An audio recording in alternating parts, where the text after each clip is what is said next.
Hi, everyone. Thanks for being here. Excited to have this meeting today. I'll pass it over to Leah to do roll call, our theory of change in land acquisition. Acknowledgement. Hello, all. Acknowledgement. You're so good. So I wanted to start us off with the roll call. Please say yes if you are present. Devin Conexis, Present. Noah Fay, Present. Eddie Matlock Mahan, Present. Martha Linder, no. Portia Anderson, no. Patricia Sam, okay. Elliot Hart, Present. Antoinette Lambert, okay, not here. Kelsey Beckmeyer, Present. Jaja Floyd, no. Kenyatta Carol Hillman, Present. Sherry Tillman. Present. Amazing. Thank you all so much. We have enough folks, so quorum is met. Wanted to start us off with a land acknowledgement. So KCRHA acknowledges that we work on the unceded traditional lands of the Coast Salish peoples, especially the First Peoples of Seattle, the Duwamish people, the original stewards of the land, past and present. We honor with gratitude the land itself and the Duwamish tribe. This acknowledgement only becomes meaningful when combined with accountable relationships and informed action, and is the first step in honoring the land that we today sit on and their peoples. Theory of change. If we create a homeless response system that centers people who have lived experience of homelessness, then we will be able to meet needs and eliminate inequities in order to end homelessness for all.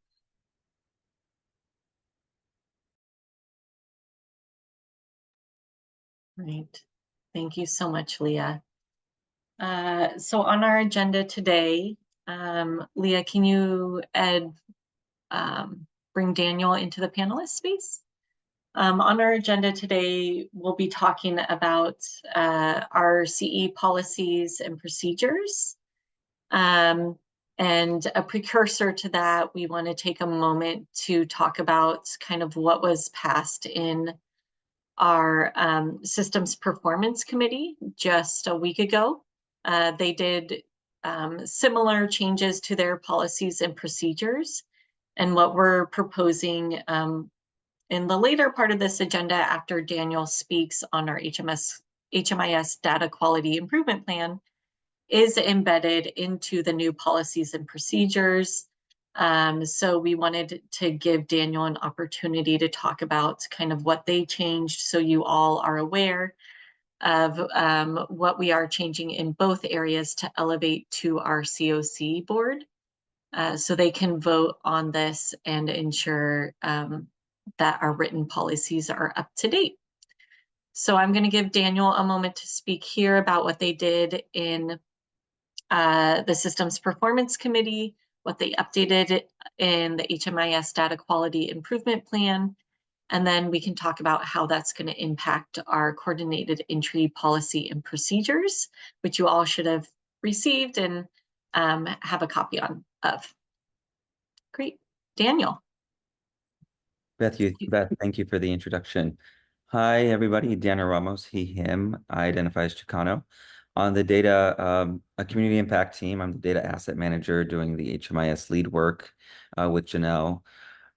My understanding is that there's been at least one presentation about the inventory project in its totality by Janelle to this group, so I won't go over all of that. What I'm going to hone in on is the governance piece here. So we have this wonderful project, 18 months worth of work, a multitude of teams working on it, and now we have real-time, dynamic, accurate, transparent, and complete unit inventory. That's where we're heading here. This group is just critically important to that policy and procedure aspect here. So what I'm going to be showing you today are the changes that we made in our policies and procedures for providers so that they have the clarity that they need and that the expectation and responsibility to update this amazing tool is there. With that, can I ask for a little help? Maybe Leah, Beth, could you pull up the presentation and share? Just a little bit easier for me. So some of the things I'm going to share in the PowerPoint are going to be a little redundant, things that you've heard before. I'll just go through it from start to finish.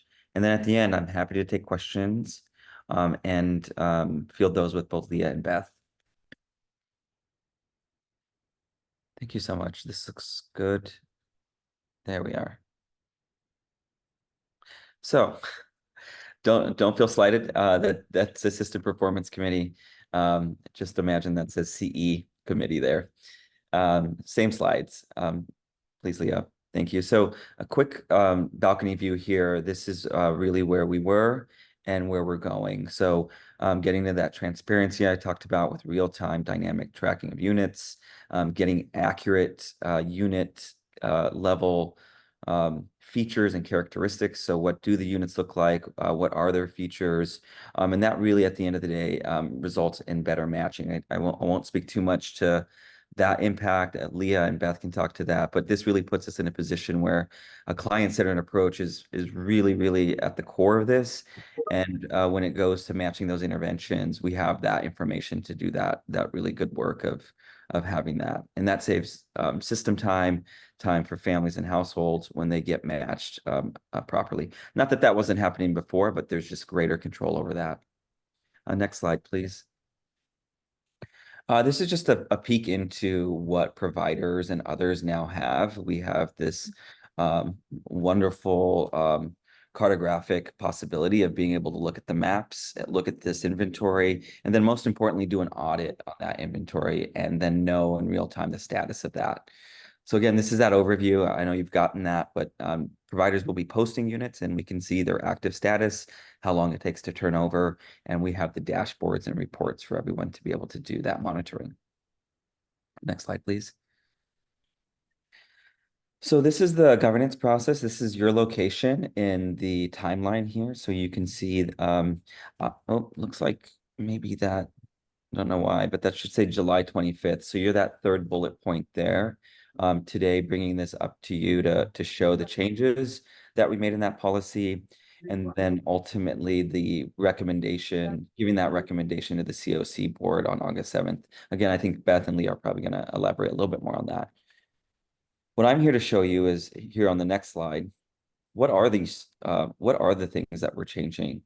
So one of the policy documents that governs the providers that we oversee as the HMIS lead and ensure that they're putting data into the system properly, in a timely manner, complete, in an accurate manner. We have the data quality improvement. That's great. Welcome to technology. This happens. I hope Sherry's having a scintillating conversation there. So the HMIS inventory management. So really, we've added this document. I'm not pulling it up. I think it's a cognitive overload to see a Word document with all the markup. So really, I've just put what the changes are here, the additional changes here. So I will read through this, parts of this, so bear with me. So HUD requires that every COC track its bed inventory in the HMIS to be in federal compliance. We are not making any changes. We are making an enhancement to inventory. So we're already collecting inventory information. We collected this in the housing inventory count, and we collect this every time we do a project setup. So the data management team on the community impact team, Janelle, myself, Joel, and Ben, every time a new project comes in the system, we always have been asking for inventory. Now we're asking them to do this work explicitly on a daily basis as the units become available and go on and offline. So you'll see the traditional system there. That's a summary of that. In the live inventory system, this system is the main system that will be used in King County and connects beds, units, slots of the inventory to the head of household enrollments. Agencies will manage their bed and unit slots, designating them active, inactive, offline as appropriate. Head of households would be connected to a bed, unit, and slot for the program they currently reside in. So this just gets us to that real-time expectation. Next slide. We've further elaborated in the data quality improvement plan, the data quality thresholds. So for completeness, what we're asking here is the unit assignment that they have no less than 5% that at any time are not updated. So pretty assertive here, but we really want agencies to be doing this, putting this information in a complete manner, which glides right into the timeliness. So we want them to do this within 2 business days, although really what we've been training them to, and we'll continue to do trainings for the rest of the year, is do this as soon as possible. But in order to have a threshold, we put 2 business days there for entering in those beds and units. What providers are going to find is that if they wait 2 days, that there's going to be a lag in placement. So really in practice, what we'll end up doing is they'll be posting those as soon as they become available for that efficiency reason. Also, no gotcha moments here. This was for the other system performance committee, but it is here as well. Back in October, HUD collated or put together race and ethnicity. So it's just one category. So you see that line there that says race and ethnicity. All we're doing there in our document, which has been approved by the SPC, is just putting those in alignment to HUD standards. So if you had any question about why race and ethnicity there, that's just an adjustment we made to the plan as normal maintenance that we do. Next slide, please. Data integration agencies. So I think many of you know we have agencies that have the practice of directly entering into the HMIS. We also have agencies that do it in their own data system, and then we transfer that over. And this language is simply elaborating for them that they're going to be doing that bed and unit slot and making sure that they have the release of information consent form to enter their clients into the HMIS. That's standard, just making that very explicit so the expectation is clear. Next slide, please. And then the procedures here. So this is the actual write-up. And this is what gives us gives that accountability for both us at KCRHA to make sure that this functionality is working and agencies can do this good work, and then gives that outlines that expectation here for the agencies that they're going to be putting in that live inventory. So agencies will update inventory of their beds, units, and slots within the homeless management information system, clearly indicating which units are presently active, inactive, or offline. This is huge, everybody. This is going to be a paradigm shift. Programs have an approved grace period from when a client exits a program and when the unit regains active status. After any approved grace period, the expectation is that within 2 business days, the beds, units, slots will be reviewed and updated. This ensures up-to-date and precise information regarding available units and beds. Adding and removing building and beds, units, and slots. So this is what providers are going to be reading. Agencies will inform and request new buildings and units to be configured or removed by the HMIS lead entity as needed within 2 days from when the determination was made that the change is needed. So at KCRHA as the HMIS lead, we're going to retain the part of the process where we create new units, because we really want to review those and not not without some do or review or process of, are these new units? Okay, these units are going online. We're going to set those up. And then after that, the agencies have total control to configure the units. But we're going to ensure that we're throttling which units get put online so that we're absolutely, we're going to retain that responsibility at KCRHA to make sure that new units are online and they're appropriately configured before they come online. Then the agencies will manage those. The agencies will put the requests in, of course, but we will approve those. Next slide. And then the coordinated entry. So this is the part I think that is most germane for this group. This is the explicit language for those providers that have beds that are linked with coordinated entry or are part of the coordinated entry cache of beds. Programs that have beds, unit slots that participate in the HMIS, the following requirements apply. CE bed configuration. Providers with contractually obligated coordinated entry beds shall specify the building or the bed units that are CE participating. Really, it's just they're going to put a status on that these beds are designated to coordinated entry. This ensures beds are properly designated within the system. Referral and enrollment linkages. Referrals will be linked to the head of household enrollments, properly assign clients to bed units and slots. This looks a lot like the other language. It really is, but it's just being explicit here. We're talking about CE provided beds. Agencies will link enrollments to the head of household to specific units and beds at the time of enrollment within the HMIS. Again, for those agencies that do the data transfers, they also have that same requirement to transfer that data. And then lastly, referrals will be linked to the head of household enrollments to properly assign clients to beds, units, and slots. This is how the system is going to be functioning. So Leah and Beth, I'm sure we'll talk about that rollout plan, but this is what will be going live in the middle of August. Next slide. I think that's it. Yeah, so opening up that for questions. I've done that presentation a few times, so I may have gone a little quickly. So please do ask questions.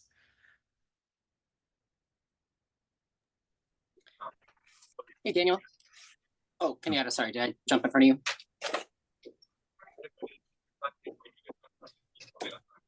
Okay. Is it member Kenyatta? Yes. Yeah, what is your question? I didn't have a question. Oh, member Noah? Yeah, thanks, Daniel, for the presentation. This might be a question both for you or for Beth, or I'm not sure who's the best for Leah. Yeah, this is interesting. I'd heard about this. I'm curious, aside from, it sounds like there's some HUD mandates that we need to be in compliance with. Here is my read. What problem are we hoping these changes will solve with the overall system? That's not obvious to me. I'll start at a high level, and then when kind of we get zoomed in, I might hand it over to Beth here for this. This is part of our 5-year plan. It's in our 5-year plan. So during that stakeholder engagement, that was identified as a need for the community by communities within King County and Seattle. So that made it into our 5-year work plan. From there, over the last 18 months, we've had stakeholder engagement from the start on this, with providers included. Think of DESC, Catholic Community Services, Compass, Plymouth have been engaged in this process. So we've been bringing providers along on that through the entirety of that. In terms of the problems that it solves exactly, I'll hand it over to you, Beth, to talk a little bit more about that piece. Yeah, I think this is ultimately solving us filling units in a more concise and faster way with more transparency. So one of the things that it solves is right now, well, in our team space, we are identifying units that need to be filled. And you get that information kind of in a spreadsheet, and it's limited information. You don't know as much about the unit. This will has more categories in which you can see if it's ADA accessible, all the different parameters that it may have, whether it's chronic homelessness, whether it's literal homelessness. Like it cleans up that face and that look of it. It also lets you see it in real time. So while it's mostly available on the housing provider site at this time, because we're still getting the inventory in there, the service providers will also be able to see units available in real live time.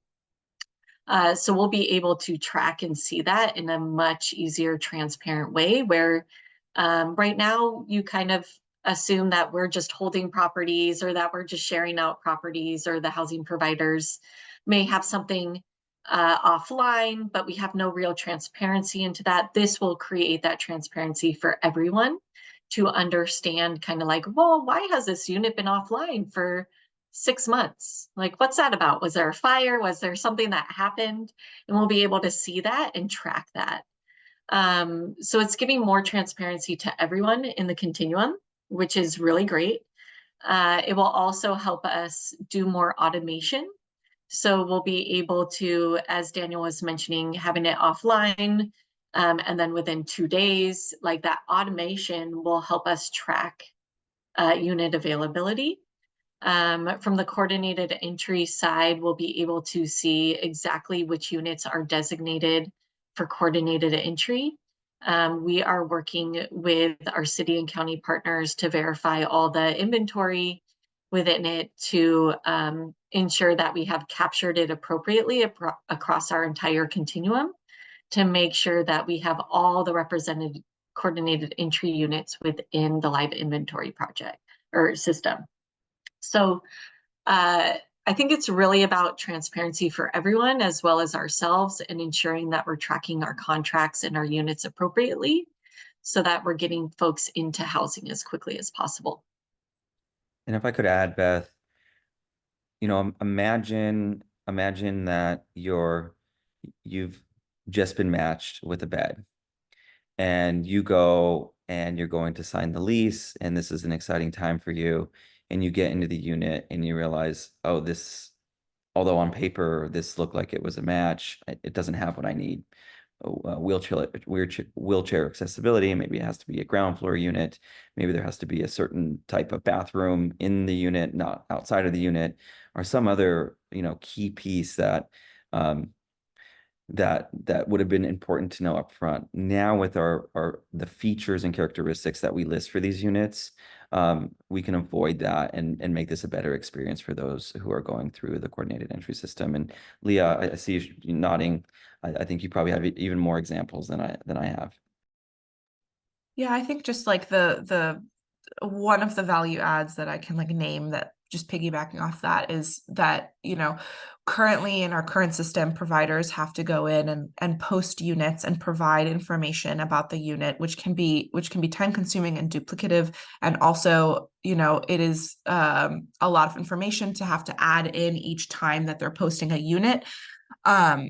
That this new system will ensure that there is the same information collected across the board, and we will have consistency that all of this information is always there when that unit becomes available, and there will always be greater transparency of what is services on site, what is features within the unit, so that there can be more appropriate matches to these units, and will also mitigate the need for providers to have to go in and post those units and like provide all of that information and narrative every single time.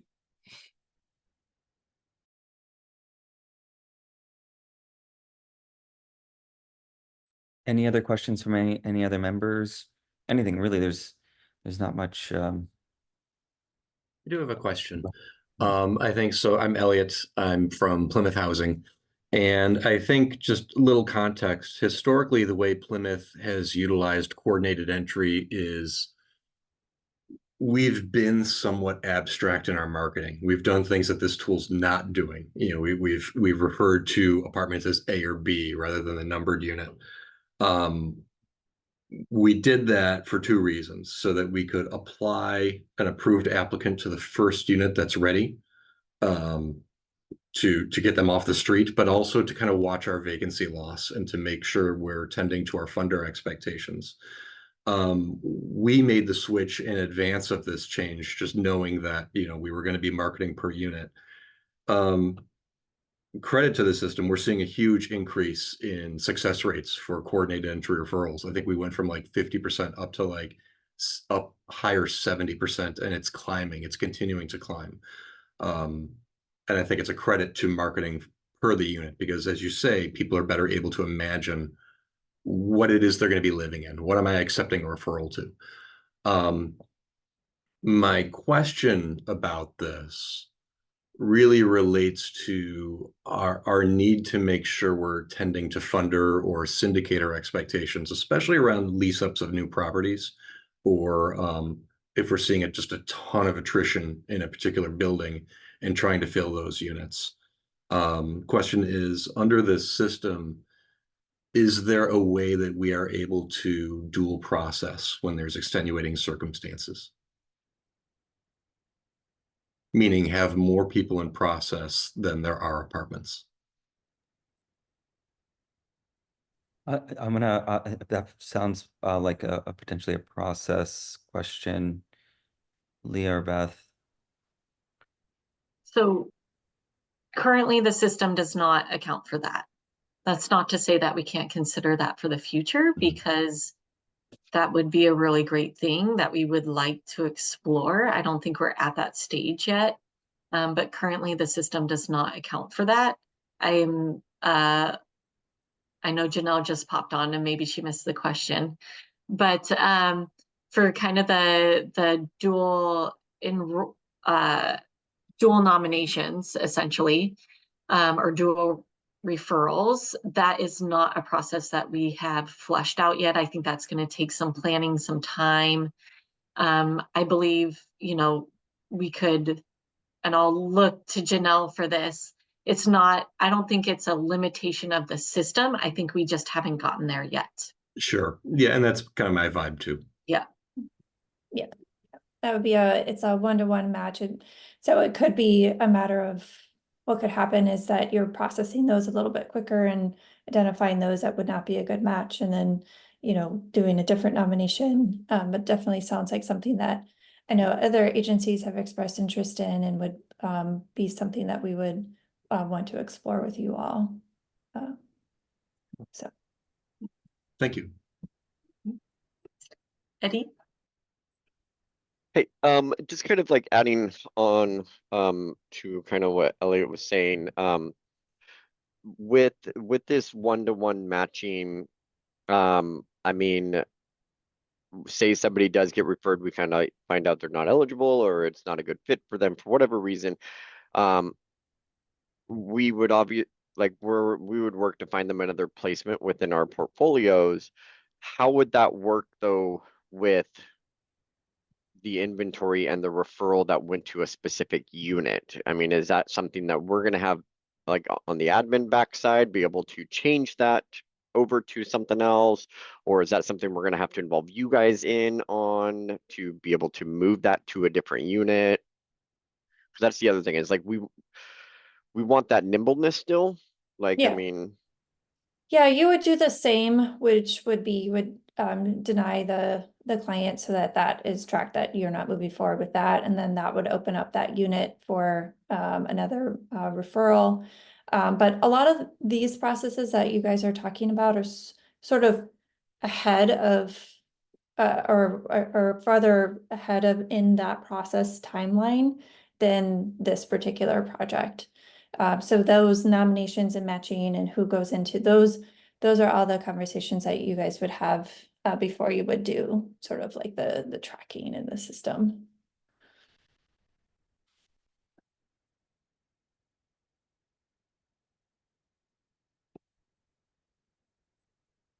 Well, great. Those were good questions. If there's any others, myself and Janelle are available to field those as they come up, and happy to continue, coming back to this group as needed for information as we roll out the launch. Leo will probably reiterate it, but we are providing support for providers until the end of the year. So we're really we're focused on providing that technical assistance. So as we see agencies struggling or configurations or any questions that they have, just know that we're leaving ourselves open and available to scaffold them through the entirety of them getting to the place where they feel comfortable doing this. I want to thank everyone for the time. Thank you, Beth. Thank you, Leah. I'll stay on maybe just for a couple minutes, and then other than that, I'll probably jump to another call I've got. So thank you all for your time and patience. Thanks, Daniel. Okay, so I hope that was really informative of where we're at. We do have next on our agenda is updating our coordinated entry policies and procedures. Again, I hope you all had a moment to review it. I'm going to take a moment to kind of do a high-level scan through it. Please note that some of them are mostly, a few of them are just little language changes, or we needed corrections, but I'm going to focus on the ones that fundamentally change any policy or procedure. So I hope you all had a moment. So hold on one second while I share. Okay. Can you all see this? Yes. Awesome. Okay. And I'm going to be looking at my other screen, so excuse me. So I should probably start at the top. All of this will be filled in. It's just the table of contents. We'll fill in the pages. Nothing major about that. Nothing major about the vision as well. The most changes, and you'll see this throughout the document, is we mirrored the language changes below. So you all are called the Coordinated Entry Committee instead of the Policy Advisory Committee. So we just wanted to update that language. So you all had that. Let me get down to some of the meat. Participating programs. We didn't necessarily change anything here, except we don't hold a lengthy list. You can find all of that information on our website, so we just wanted to make sure that that was removed. Few website updates. Here's one major change on the prioritization. So this has been a change from a while ago, and we just wanted to update the language from dynamic prioritization to just prioritization, which can be found on our website. We thought, given the manual, it would make more sense to have it constantly linked to where we change our prioritization so that you can find that information instead of having to go through and constantly revise the manual every single time.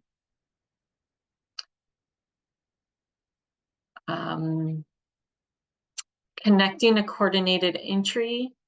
One of the big changes here was just stating that the regional access points may deploy staff. They are not responsible for deploying staff. This mirrors our contract language currently. So we wanted to make sure that it was appropriate and mirrored our contracts. Additional language was added around CE assessors being designated outside the regional access points to administer assessments. And those are with outreach teams, shelters, and day centers. So we really wanted to make sure that in addition to RAPs, we knew where we could find assessors. And we removed kind of it's not limited due to COVID anymore. So more policy. Here's a major change with the assessment process. We no longer use VI SPDAT. We no longer use COVID prioritization. So it was removing that language and adding that our CE assessors follow the standard HMIS workflow for profile lookup and creation if necessary. So kind of the process in which we do the assessment is on here currently. As opposed to putting in kind of all the other language that is no longer relevant. So that does change. Case conferencing is still in here. And then office hours, as we all know, our case conferencing kind of shifted to office hours for a lot of different subpopulations, including single adults, youth and young adults and families. And so we updated that and put a link to the job aid on our website. Another thing we added, which was not in this, were nominations. So how nominations are done. And you'll see this highlighted section here is to really mirror the language around what we just went over in the HMIS Continuous Quality Data Improvement Plan. So we didn't want to put in all the language changes into our manual, but rather link to the quality improvement plan, which Daniel just went over on what they changed in there to ensure that in the nomination process, folks know how they're supposed to update the housing inventory and ensuring that units and beds are certified or are specified for the building. So this this language really mirrors the updates they did and links to that document to ensure that we have it in both places, so that on the CE side, we're aware, as well as all of our contracted housing providers are aware. That is one major change. And we got rid of the external fill policy that has been gone for some time now. So we removed that language. These are all nominal wording changes, such as coordinated entry committee instead of the policy advisory group, or it's named a few things in different places.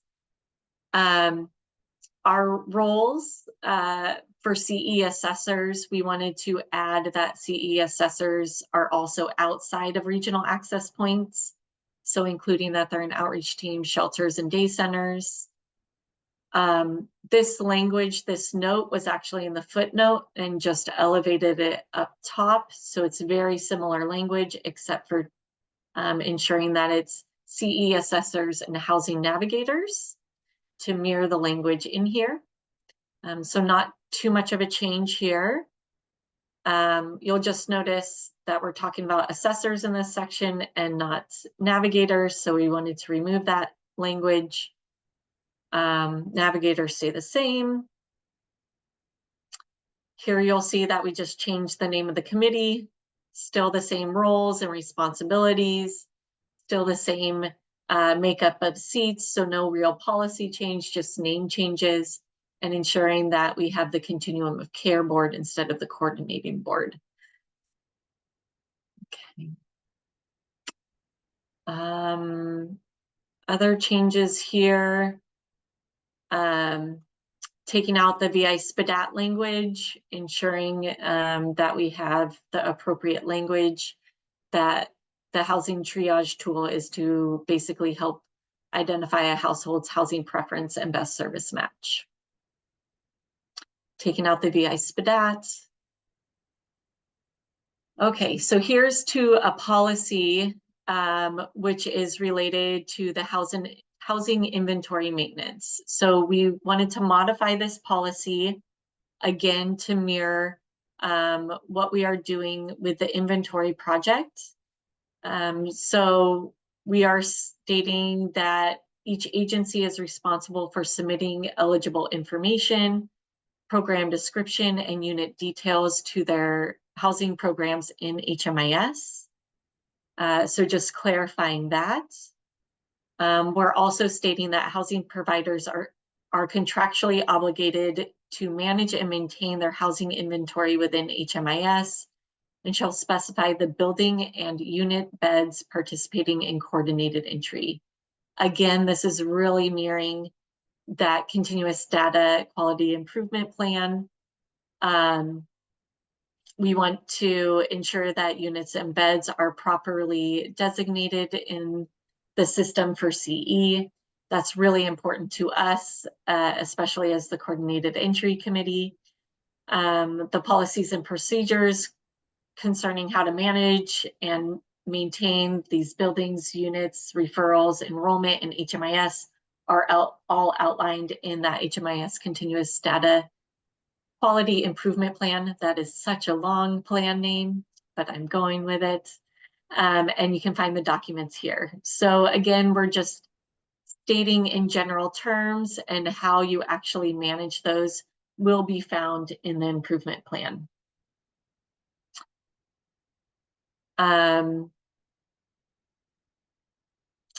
All of this is similar, except identifying that you need to outline it. It's identified in the manual that we talked about. Ensuring that requested and anticipated changes are in there. Let's see. With the prioritization, we updated the prioritization to make sure it mirrors our current process. As you can see in all the crossed out, it talks about the COVID prioritization policy, which is no longer in place.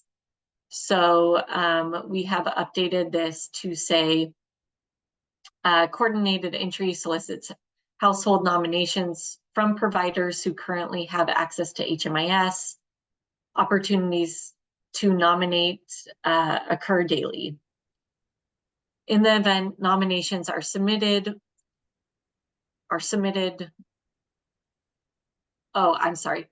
In the event more nominations are submitted than resources available, prioritization is applied.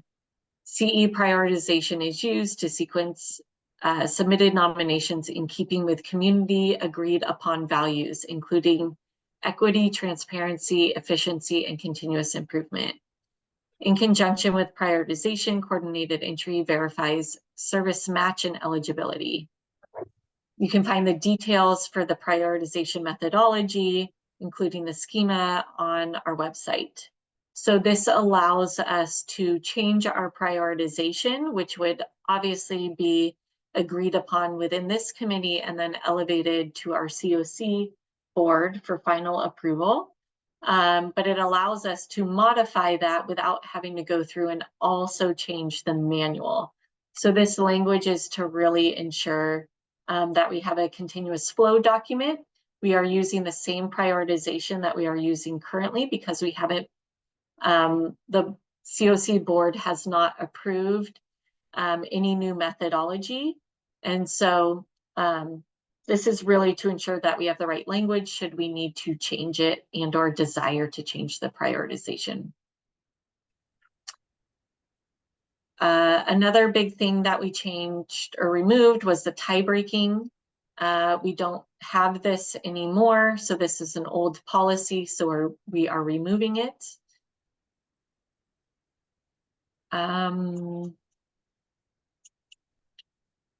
The other big change is in unsuccessful referrals or agency denials, just ensuring that we have updated language of what is in HMIS. So these program status definitions have changed.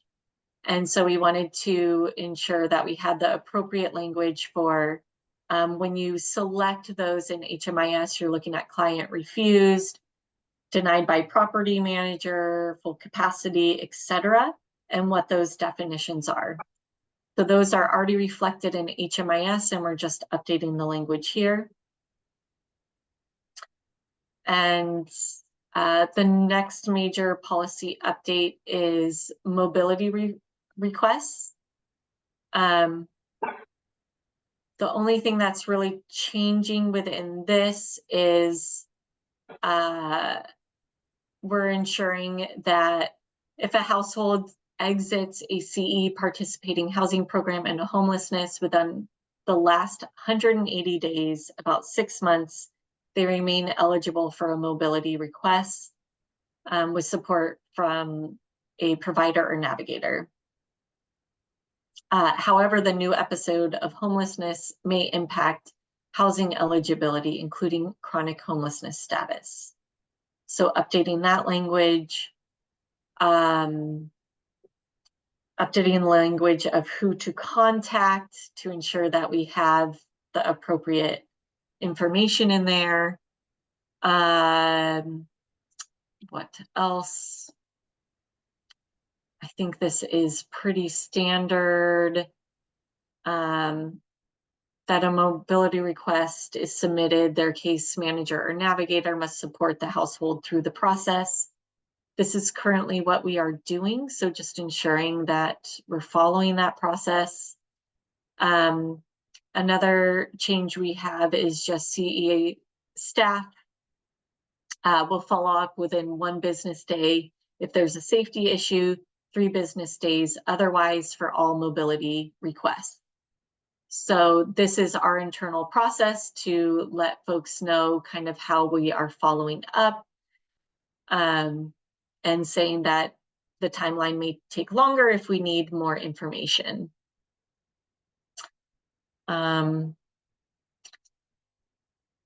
If a mobility request is approved, the provider who's submitting the mobility request is responsible for nominating the household to coordinated entry resources as outlined in the job aid. nominated households with active approved mobility requests will be required or will be prioritized for referral. This is currently what we are doing anyways, so we are just updating our language.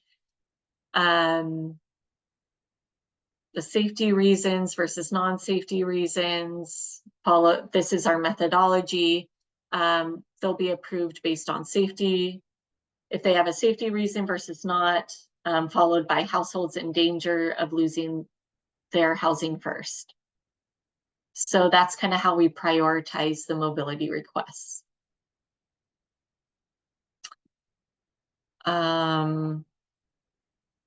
Outlining who youth or a young adult is and who youth are. Taking out the external fills, taking out the disengaged households, which are no longer policies. And I believe that,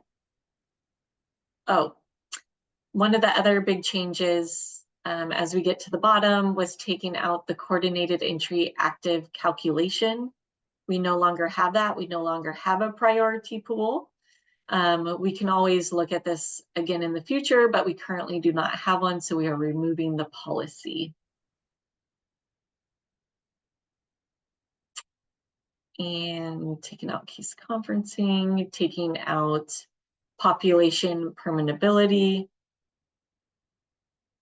which we no longer use, and taking out these appendices, I should say, where we have the definitions above. So that gets us through the changes within our policies and procedures. I did a really quick overview. I'm looking at time. I'm looking at you all.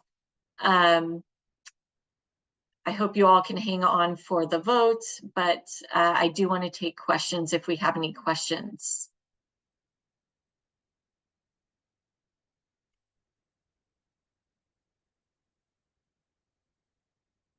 Devin. Thanks, Beth. That was really helpful walkthrough. I'm just wondering if there's any updates that can be shared on the prioritization methodology that we reviewed that I know was then on pause with the COC committee. Correct. Yes. So funny enough, we seem to be I'm trying to align the federal side and the state side. Something came to light in regards to the denial and prioritization standards on Washington state side, which states we should prohibit race as well as other aspects in our prioritization. And so I'm trying to get clarity on that. On the federal side, our understanding is if race is not the sole category that we are prioritizing on, and it's with other demographics, then we should be fine. However, the state now we're seeing written guidelines that say that is prohibited. So I'm trying to gain clarification on the state side. And that's kind of where we're at with it, trying to cross all of our T's, dot our I's. So I am reaching out to the Department of Commerce at this moment to get more clarity around their guidelines. Great, thanks. Yes. So I'm not giving up on it, just a lot of bureaucracy we need to go through. And I did hear from other states that they are using it. And so, but now that we know the state definition is coming into it, we have to consider that as well.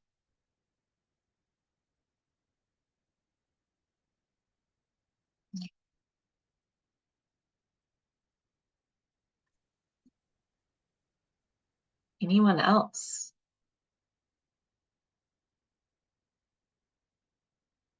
All right, well, I think we can move to voting. I'll stop sharing and pass it to Leah. This would be voting for all the changes in totality in the new manual or the new policies and procedures that were shared. All right, do we have a motion to vote? I move to approve the recommended changes to the CE policies and procedures. Do we have a second? I'll second it. Thank you. Okay, I'm gonna go down the list and please let me know if you would like to vote yay, nay, or abstain. Devin, Yay. Noah, Yay. Eddie, Yay. Martha is not here, Portia is not here, Patricia, Yay. Elliot, Yay. Antoinette isn't here, Kelsey, Yay. Jaja Floyd isn't here, and then Kenyatta, Yes. Sherry. Yes. Amazing. That was a unanimous yes, so the yays have it.